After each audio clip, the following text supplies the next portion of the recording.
Go ahead and speak. 1, 2, 3, mic check.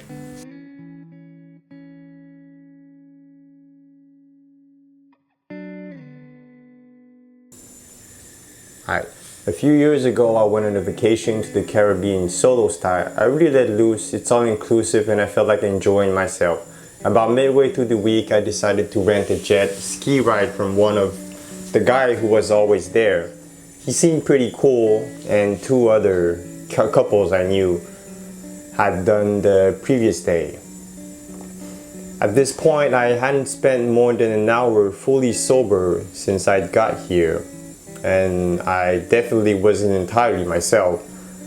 I was in a happy-go-lucky mood, very open and adventurous, so when the guy said he'd ride with me, I figured he was because he didn't want me to die.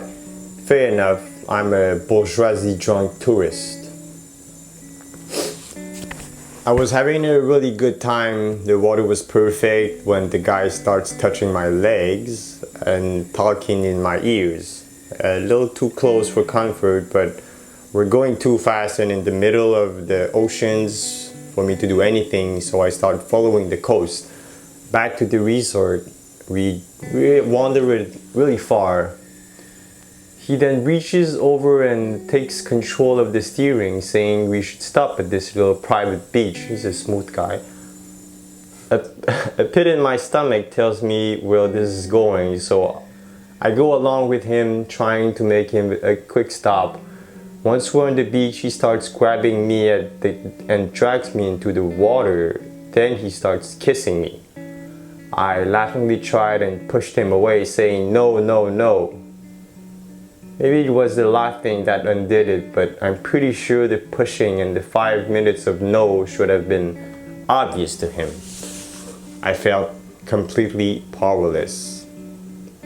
Not long only was he stronger than me and I was drunk, but we were completely secluded and had no idea where I was. No shoes, no stuff, no money.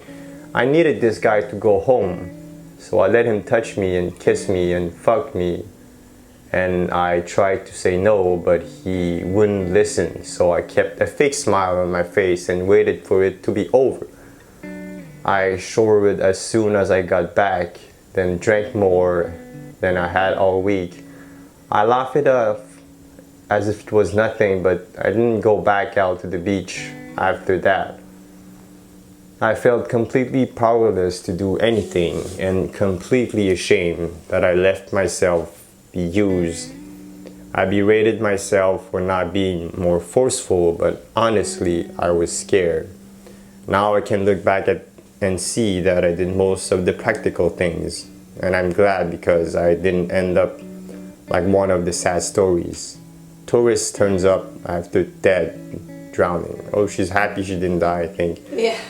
I've never told anyone, and I don't even think I consider it to be rape, but I guess it kind of is. I've always been taught that rape is violent and extreme, but it's not any time a woman or a man is forced to have sex when they're clearly saying no is rape.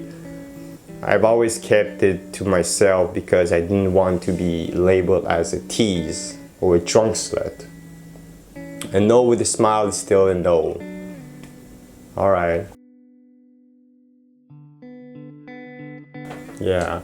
Well, after reading the story, I feel like the girl, she felt like it was her fault, and I hear this oftenly, like, oh, women think that it's their fault.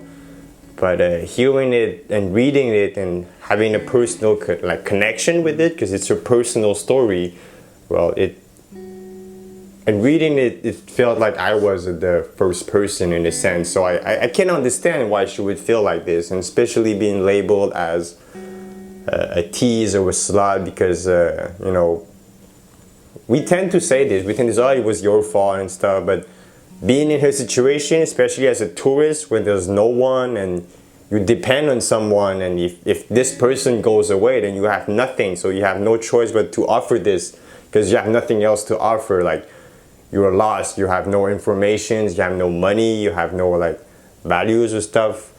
So maybe your body is all you have to do to give in exchange of someone helping you, because I think the guy was helping her somehow. or she felt like she had something to give back, or and also she was powerless and drunk, which is understandable. It's very sad that she didn't get to say it to anyone, because I think if she talks to a person like one-on-one instead of like making it public and in the context, then people might understand. But if she openly says it like on the media or something like that, or what if someone was drunk and people will judge it. But if she talks to someone one-on-one or in a small group, then maybe the message will be able to pass better, and people will, you know, maybe it's a way for her to not feel so ashamed, because people will understand her somehow, I think. Other than that, it's pretty sad, of course.